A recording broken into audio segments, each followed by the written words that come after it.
ಸರಿ ಶಾಸ್ತ್ರಿಗಳೇ, ಈ ದಿನದ ವಿಶೇಷತೆ ಬಗ್ಗೆ ತಿಳಿಸ್ಕೊಟ್ರಿ. ಈಗ ಸಂದೇಶಗಳತ್ತ ಗಮನ ಹರಿಸೋಣ. ಮೊದಲಿಗೆ ಭ್ರಮರಾಂಬಿಕೆ ಅವರು ಹರಪನಹಳ್ಳಿಯಿಂದ ಸಂದೇಶವನ್ನ ಕಳಿಸಿದ್ದಾರೆ. ಅವರ ಹುಟ್ಟಿದ ದಿನಾಂಕ 3/7/1975, ಸಮಯ 8:30 ರಾತ್ರಿ. ಅವರ ಪ್ರಶ್ನೆ: ಎಲ್ಲ ಬ್ಲಡ್ ಟೆಸ್ಟ್ ಆಗಿದೆ, ಡಾಕ್ಟರ್ ಏನು ಸಮಸ್ಯೆ ಇಲ್ಲ ಅಂತ ಹೇಳಿದ್ದಾರೆ, ಆದರೆ ಆರೋಗ್ಯ ಸರಿ ಇಲ್ಲ, ಸೂಕ್ತವಾದಂತಹ ಪರಿಹಾರ ತಿಳಿಸಿ ಅಂತ ಕೇಳಿದ್ದಾರೆ ಶಾಸ್ತ್ರಿಗಳೇ.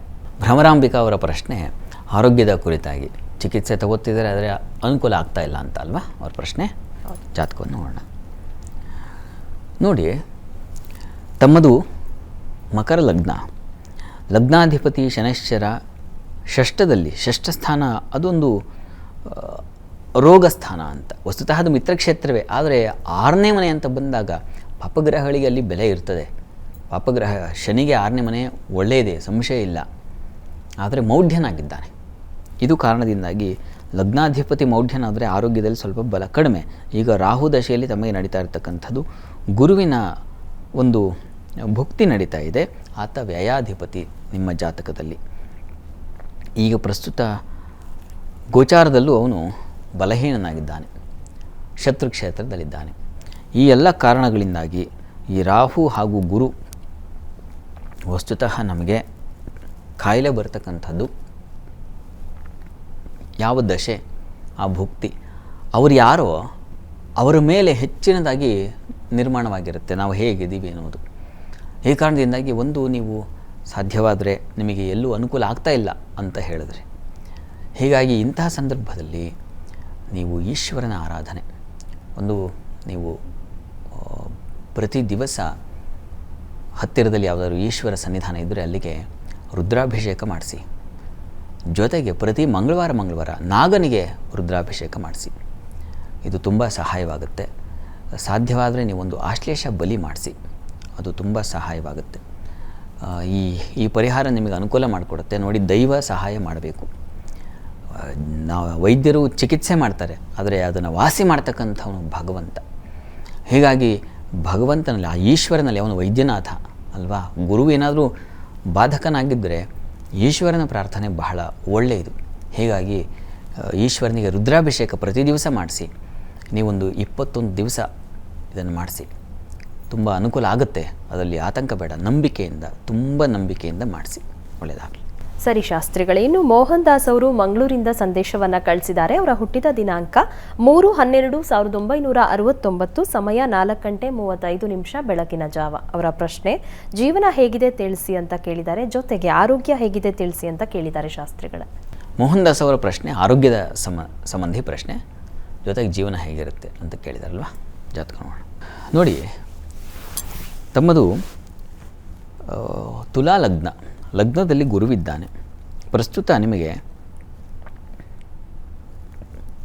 ಗುರು ದಶೆಯಲ್ಲಿ ಈಗ ಚಂದ್ರ ಕಳೆದು ಕುಜ ಪ್ರಾರಂಭವಾಗಿದೆ. ಕುಜನ ಭುಕ್ತಿ ತುಂಬ ಸಹಾಯ ಮಾಡುತ್ತೆ ನಿಮಗೆ, ಆತಂಕ ಮಾಡ್ಕೋಬೇಡಿ. ಈಗ ನಿಮಗೆ ತುಂಬ ಉತ್ಕೃಷ್ಟವಾದ ಕಾಲ, ತುಂಬ ಚೆನ್ನಾಗಿದೆ, ಒಳ್ಳೆಯ ಸಮಯ. ಹೀಗಾಗಿ ಮುಂದೆ ನಿಮಗೆ ತುಂಬ ಅನುಕೂಲಕರವಾಗಿರ್ತದೆ. ಕುಜನ ಭುಕ್ತಿ ಇರೋದ್ರಿಂದಾಗಿ, ಕುಜ ನಿಮ್ಮ ಜಾತಕದಲ್ಲಿ ರುಚಕ ಯೋಗ ಅವನು, ಹೀಗೆ ಅವನಿಂದಾಗಿ ಬಂದಿರತಕ್ಕಂಥದ್ದು ಆ ಯೋಗ. ಹೀಗಾಗಿ ಅದು ತುಂಬ ಸಹಾಯ ಮಾಡುತ್ತೆ, ಸಾಹಸ ಕೆಲಸಗಳನ್ನು ಮಾಡಿಸುತ್ತೆ, ಜೀವನ ಚೆನ್ನಾಗಿರುತ್ತೆ. ಯಾವುದೇ ಆತಂಕ ಬೇಡ, ಒಳ್ಳೆಯದಾಗಲಿ. ಸರಿ ಶಾಸ್ತ್ರಿಗಳೇ, ಇನ್ನು ನಾಗರಾಜ್ ಅವರು ತಿಪ್ಟೂರಿಂದ ಸಂದೇಶವನ್ನು ಕಳಿಸಿದ್ದಾರೆ. ಅವರ ಹುಟ್ಟಿದ ದಿನಾಂಕ 27/10/1974, ಸಮಯ 9 ರಾತ್ರಿ. ಅವರ ಪ್ರಶ್ನೆ: ಸಾಲ ಬಾಧೆ ಇದೆ, ಕೆಲಸದ ಬಗ್ಗೆ ತಿಳಿಸಿ ಅಂತ ಕೇಳಿದ್ದಾರೆ ಶಾಸ್ತ್ರಿಗಳೇ. ನಾಗರಾಜ್ ಅವರ ಪ್ರಶ್ನೆ ಸಾಲ ಬಾಧೆ ಹೆಚ್ಚಾಗಿಬಿಟ್ಟಿದೆ, ಅದಕ್ಕೆ ಏನು ಪರಿಹಾರ ಅಂತ ಕೇಳಿದಾರಲ್ವ. ಜಾತಕ ನೋಡೋಣ. ನೋಡಿ, ತಮ್ಮದು ವೃಷಭ ಲಗ್ನ, ಲಗ್ನದಿಂದ ಈ ಧನಾಧಿಪತಿಯ ಷಷ್ಠ ಸ್ಥಾನ ಋಣಸ್ಥಾನದಲ್ಲೇ ಸೇರಿದ್ದಾನೆ. ಈಗ ಪ್ರಸ್ತುತ ನಿಮಗೆ ಶುಕ್ರ ದಶೆಯಲ್ಲಿ ಶುಕ್ರನ ಭುಕ್ತಿ ನಡೀತಾ ಇದೆ. ಶುಕ್ರ ನಿಮ್ಮ ಜಾತಕದಲ್ಲಿ ಷಷ್ಠ ಸ್ಥಾನ 6ನೇ ಮನೆಯಲ್ಲೇ ಇದ್ದಾನೆ, ಮೌಢ್ಯನಾಗಿದ್ದಾನವನು. ಹೀಗಾಗಿ ನಿಮಗೆ ಸ್ವಲ್ಪ ಬಾಧಕವಾಗಿದೆ. ನೋಡಿ, ಈ ಋಣ ಬಾಧೆ ನಿವಾರಣೆಗೆ ನೀವು ಬಹಳ ಸುಲಭವಾದದ್ದು ಅಂತಂದರೆ ಋಣಮೋಚನ ನರಸಿಂಹ ಸ್ತುತಿ, ಅದನ್ನು ನೀವು ಹೇಳ್ಕೊಳ್ಳಿ, ಅದರಿಂದ ಅನುಕೂಲ ಆಗುತ್ತೆ. ಜೊತೆಗೆ ಪ್ರತಿ ಬುಧವಾರ ನೀವು ಸ್ವಲ್ಪ ಉಪ್ಪನ್ನು ದಾನ ಮಾಡಿ ಯಾವುದಾದರೂ ವಿಷ್ಣು ಸನ್ನಿಧಾನಕ್ಕೆ. ತುಂಬ ಸಹಾಯವಾಗುತ್ತೆ. ಬಹಳ ಬೇಗ ಇದರಿಂದ ಹೊರಗೆ ಬರ್ತೀರ. ಇನ್ನು ವೃತ್ತಿ ಸಂಬಂಧಿ ನಿಮಗೆ ಪ್ರಸ್ತುತ ಶನೈಶ್ಚರನ ಅನುಕೂಲ ಚೆನ್ನಾಗಿರೋದ್ರಿಂದ, ಗೋಚಾರದಲ್ಲಿ ಶನಿ ಬಲವಾಗಿರೋದ್ರಿಂದ ಅನುಕೂಲ ಆಗುತ್ತೆ. ಆತಂಕ ಮಾಡ್ಕೋಬೇಡಿ. ವೃತ್ತಿಯ ಪರಿಸ್ಥಿತಿ ನೀವು ಏನು ವಿಷ್ಣು ಸನ್ನಿಧಾನಕ್ಕೆ ಸಮರ್ಪಣೆ ಮಾಡ್ತೀರೋ ಅದರಿಂದ ನಿಮಗೆ ಅನುಕೂಲವೂ ಅದೂ ಆಗುತ್ತೆ. ಇನ್ನು ವೃತ್ತಿಯ ಅನುಕೂಲವೂ ಉಂಟಾಗುತ್ತೆ. ಒಳ್ಳೆಯದಾಗಲಿ. ಸರಿ ಶಾಸ್ತ್ರಿಗಳೇ, ಇನ್ನು ನಾಗರಾಜ್ ಅವರು ಅವರ ಮಗಳ ಬಗ್ಗೆ ಪ್ರಶ್ನೆಯನ್ನು ಕಳಿಸಿದ್ದಾರೆ ತಿಪ್ಟೂರಿಂದ.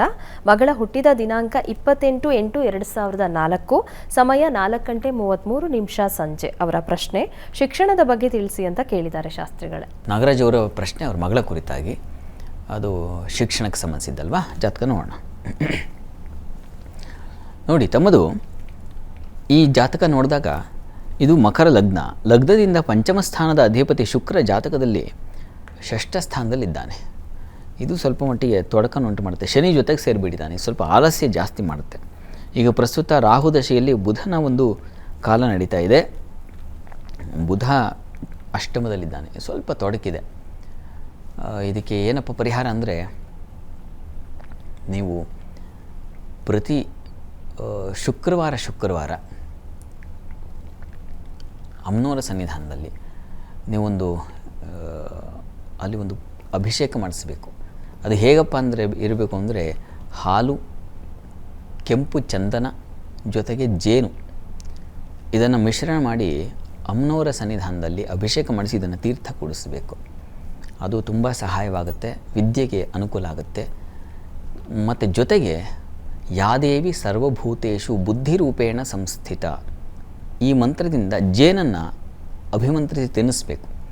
ಹೀಗಾಗಿ ನೀವು ದೇವಸ್ಥಾನಕ್ಕೆ ಹೋಗ್ತಾ ಒಂದು ಬಾಟ್ಲ್ ಜೇನನ್ನು ತೊಗೊಂಡು ಹೋಗಿ ಅವ್ರಿಗೆ ಹೇಳಿ, ಬುದ್ಧಿರೂಪೇಣ ಸಂಸ್ಥಿತ ಈ ಮಂತ್ರದಿಂದ ಇದನ್ನು ಅಭಿಮಂತ್ರಿಸಿ ಕೊಡಿ ಅಂತ ಹೇಳಿದ್ರೆ, ರಿಕ್ವೆಸ್ಟ್ ಮಾಡಿದ್ರೆ ಅವರು ಮಾಡಿಕೊಡ್ತಾರೆ.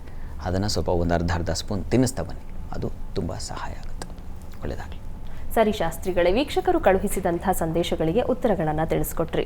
ಇನ್ನು ವೀಕ್ಷಕರೇ, ನೀವು ಸಹ ಕಾರ್ಯಕ್ರಮಕ್ಕೆ ಸಂದೇಶವನ್ನು ಕಳುಹಿಸಬೇಕು ಅಂತ ಅಂದುಕೊಳ್ತಾ ಇದ್ರೆ, ನಿಮ್ಮ ಟಿವಿ ಸ್ಕ್ರೀನ್ ಮೇಲೆ ಬರ್ತಾ ಇರುವಂತಹ ನಂಬರ್ಗೆ ಯಾರ ಬಗ್ಗೆ ಕೇಳಬೇಕು ಅಂತ ಇದ್ದೀರಾ ಅವರ ಹುಟ್ಟಿದ ದಿನಾಂಕ, ಸಮಯ ಮತ್ತು ಪ್ರಶ್ನೆಯನ್ನ ಸ್ಪಷ್ಟವಾಗಿ ವಾಟ್ಸಪ್ ಮೂಲಕ ಕಳುಹಿಸಿ ಕೊಡಬೇಕಾಗತ್ತೆ.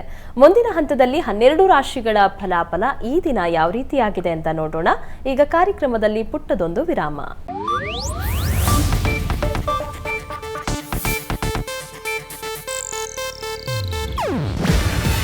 ಇದು ಏಷ್ಯಾನೆಟ್ ನ್ಯೂಸ್ ನೆಟ್ವರ್ಕ್ ಪ್ರಸ್ತುತಿ. ನೀವು ನೋಡ್ತಿದ್ದೀರಾ ಏಷ್ಯಾನೆಟ್ ಸುವರ್ಣ ನ್ಯೂಸ್.